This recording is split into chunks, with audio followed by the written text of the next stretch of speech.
Now we will see very important concept of vector addition, that is parallelogram law of vector addition. Suppose we have to add vector P and vector Q having angle theta between them. We will see that resultant of vector P and vector Q having angle theta between them will be given by square root of P square plus Q square plus 2PQ cos theta. Let's see on the board how this result is obtained. Suppose this is vector P and this is vector Q. This vector Q may be in any direction. Angle between vector P and vector Q is theta. We have to find resultant of vector P and vector Q. Let it is R. From the concept of addition of two vectors, we have to add vector Q to vector P. How we can add? Shift the vector Q in such a way that tail of vector Q comes above the head of vector P, like this. This is vector Q. What will be resultant of vector P and vector Q? This line will represent the resultant of vector P and vector Q of line joining tail of vector P to head of vector Q, like this. This is vector R, which is resultant of vector P and vector Q.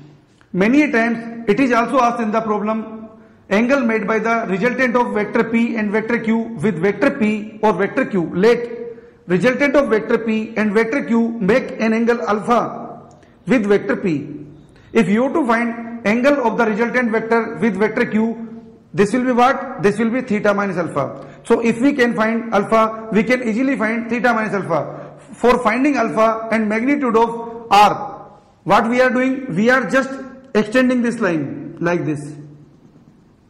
Now we are making vector component of vector Q. What is this angle? Since this line is parallel to this line, so this angle will also be this angle. So this angle is what? This is also theta. Now we are making vector component of vector Q like this. We have dropped perpendicular from the head of vector Q on this line. Okay. Now what is this? This is Q cos theta. This is what? This is Q sin theta. We have put some name here like this: A, B, C and D. In the figure you can see ABD is a right angle triangle in which we can apply Pythagoras theorem. According to Pythagoras theorem, hypotenuse square remains equal to base square plus perpendicular square, like this. R square equal to P plus Q cos theta square plus Q sin theta square. If you solve this equation will give you P square plus Q square cos square theta plus 2PQ cos theta plus Q square sin square theta. You also know sin square theta plus cos square theta remains equal to 1. You already know sin square theta plus cos square theta remains equal to 1. So this equation will give you P square plus Q square cos square theta plus 2PQ cos theta plus Q square sin square theta.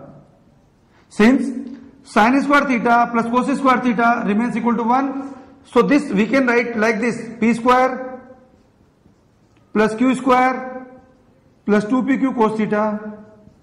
This is equal to R square. So R we can write like this. This is R under root P square plus Q square plus 2PQ cos theta. In many books you will find this equation to be like this: P square plus Q square plus 2PQ cos theta. Always remember, in this equation theta is what? Theta is always angle between vectors which you are going to add. Here theta is angle between vector P and vector Q. Now we will find angle made by the resultant of vector P and vector Q with vector P. So what is tan alpha? in this right angle triangle ABD, you can see tan alpha is what? Tan alpha equal to BD upon AD, that is perpendicular upon base. So what is tan alpha? Tan alpha equal to Q sin theta upon P plus Q cos theta. This we can write like this: tan alpha equal to Q sin theta upon P plus Q cos theta, like this. So if you have to find alpha, alpha is what? Alpha equal to tan inverse Q sin theta upon P plus Q cos theta. This is a very important equation through which one can find the magnitude and direction of two vectors.